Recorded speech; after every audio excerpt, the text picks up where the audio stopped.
Assalamualaikum warahmatullahi wabarakatuh. Di sini saya akan mempresentasikan hasil kerja saya untuk memenuhi tugas UTS pada mata kuliah Etika Bisnis di semester kali ini.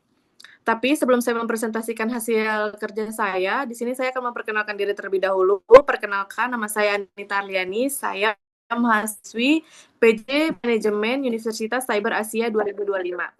Dan di sini saya akan membahas sebuah studi kasus yaitu tentang kegagalan berulang proyek food estate ribuan hektar lahan sawit di Kalimantan Tengah terbengkalai. Selanjutnya, tapi sebelumnya kita harus mengetahui terlebih dahulu apa itu yang dimaksud dengan greenwashing yang menjadi topik utama di pembahasan kali ini. Yaitu, greenwashing merupakan praktik pemasaran menyesatkan di mana perusahaan mengklaim produk, layanan, dan operasinya lebih ramah lingkungan daripada kenyataannya, dengan tujuan untuk meningkatkan suatu citra, reputasi, tanpa melakukan tindakan berkelanjutan nyata yang signifikan. Baik, di sini ada tiga pokok masalah yang akan dibahas. Yang pertama yaitu apa pandangan mengenai proyek food estate, terutama terkait perubahan lahan sawit menjadi kebun sawit. Yang kedua yaitu analisis etika bisnis. Identifikasi isu yang muncul dalam proyek food estate, khususnya terkait greenwashing. Dan apa nilai yang kurang dipenuhi dalam proyek tersebut. Dan masalah yang ketiga yaitu berikan saran yang konkret untuk pemerintah atau pihak terkait agar proyek ini lebih bisa bertanggung jawab secara etika lingkungan. Dan apakah langkah-langkah yang bisa dilakukan untuk memastikan proyek ini sesuai dengan tujuan awal. Baik, di pembahasan yang pertama ini yaitu terkait pandangan saya mengenai proyek food estate ini yaitu saya tidak setuju dengan cara proyek food estate tersebut dijalankan, khususnya terkait dengan perubahan lahan sawah menjadi kebun sawit. Secara konsep, food estate bertujuan memperkuat ketahanan pangan nasional dengan memanfaatkan lahan skala besar untuk produksi pangan strategis. Namun, dalam praktiknya, alih fungsi sawah seharusnya digunakan untuk produksi pangan berubah menjadi kebun sawit justru bertentangan dengan tujuan awal proyek. Dikarenakan sawah merupakan ekosistem penting bagi produksi beras, yang mana beras merupakan komoditas utama bagi masyarakat Indonesia. Jadi ketika lahan ini dialihkan ke perkebunan sawit, maka potensi produksi dari sawah tersebut akan berkurang sehingga Indonesia akan ketergantungan terkait dengan impor beras.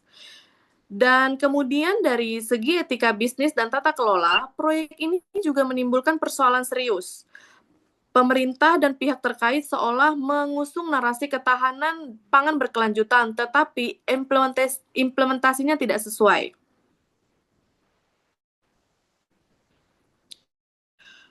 Hal ini tampak jelas sebagai tindakan dari greenwashing, karena klaim-klaim yang tidak sesuai dengan keberadaan fakta di lapangan.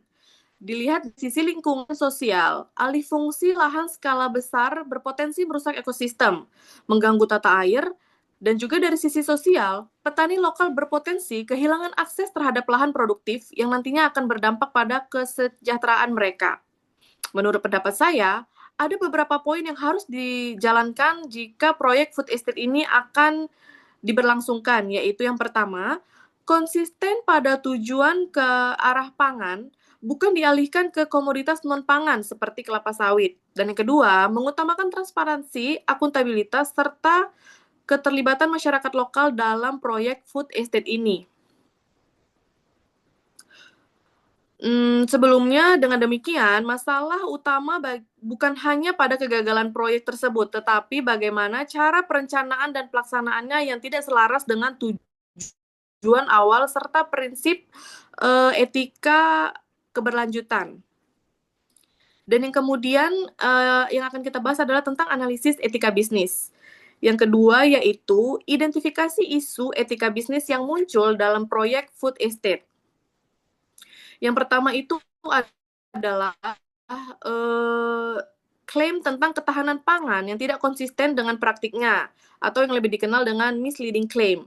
Dalam perspektif etika bisnis, ini dapat dikategorikan sebagai misrepresentation atau penyajian informasi yang tidak jujur. Yang kemudian ada indikasi greenwashing, yang mana dengan adanya narasi pembangunan berkelanjutan digunakan sebagai pembenaran dari kebijakan-kebijakan yang dibikin oleh pemerintah sendiri. Padahal dampaknya justru berlawanan dengan prinsip-prinsip berkelanjutan seperti yang banyak disebutkan dalam narasi. Dan yang ketiga ada pengabaian dampak lingkungan sosial. Ketika dampak negatif ini dikelola secara serius, muncul isu kelalaian etis terhadap lingkungan dan masyarakat yang terdampak. Selanjutnya di sini ada proyek food estate. Yang pertama itu ada prinsip-prinsip yang kurang dalam etika bisnis ini, yaitu ada prinsip kejujuran atau honesty, yang mana tujuan yang dikomunikasikan yaitu adalah ketahanan pangan serta kebijakan hasil yang nyata. Dalam kasus ini, prinsip kejujuran kurang terpenuhi karena publik menerima narasi yang tidak sepenuhnya mencerminkan realita dari proyek yang sedang berjalan.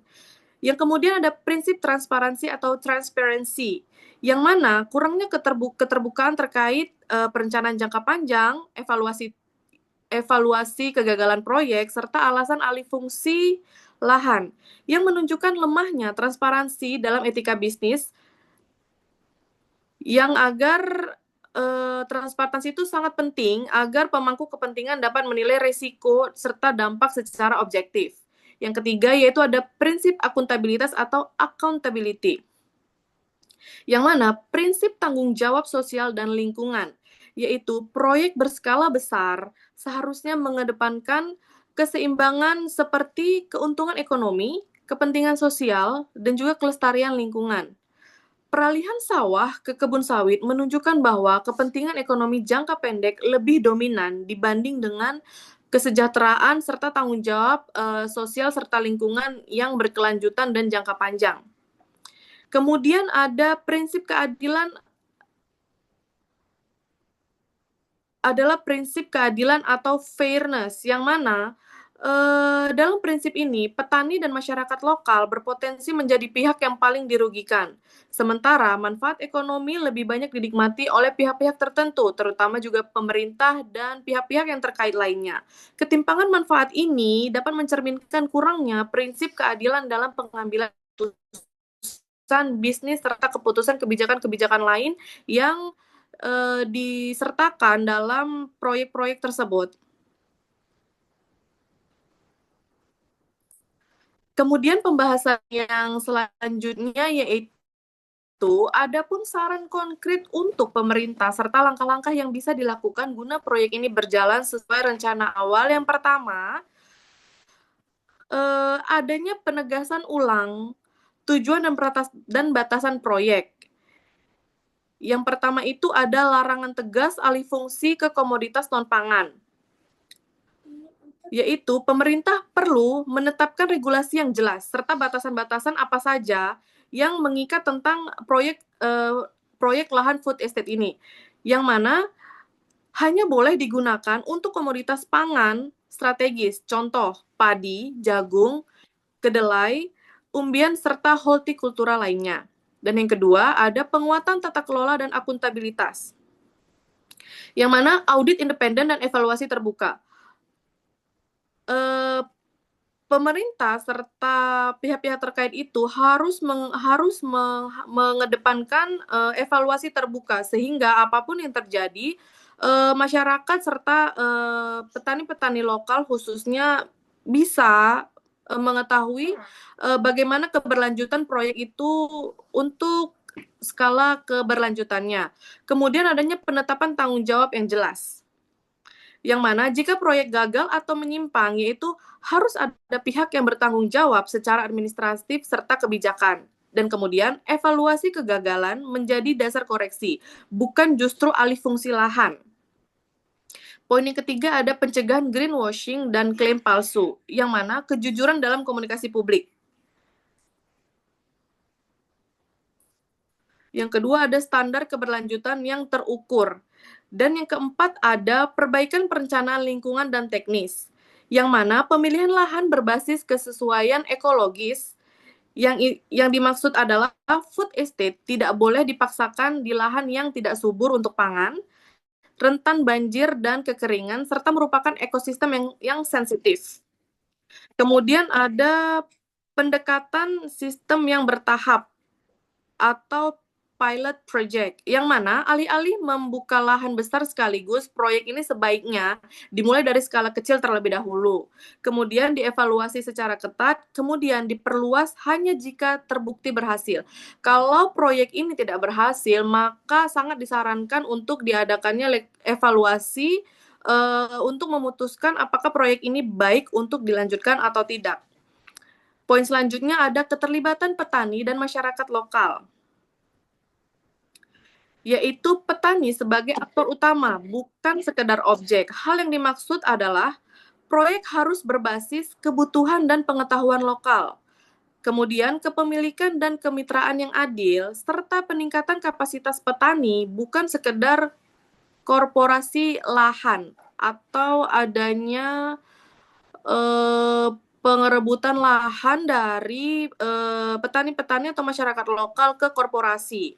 Yang kemudian ada perlindungan hak sosial dan ekonomi masyarakat, yang mana tidak ada perampasan dan pengirisan lahan, akses petani terhadap lahan pangan tetap terjaga, serta manfaat ekonomi dirasakan langsung oleh masyarakat lokal, terutama oleh petani-petani lokal yang memang mengelola lahan-lahan yang sudah ada dan disediakan. Dan yang terakhir ada poin sinkronisasi dengan kebijakan pangan nasional. Yang pertama itu ada kebijakan perlindungan lahan pertanian pangan berkelanjutan, performa agraria, dan penguatan pertanian skala kecil. Selanjutnya. Baik, mungkin itu saja yang dapat saya sampaikan pada presentasi saya kali ini. Baik kurang dan lebihnya saya mohon maaf. Terima kasih. Assalamualaikum warahmatullahi wabarakatuh.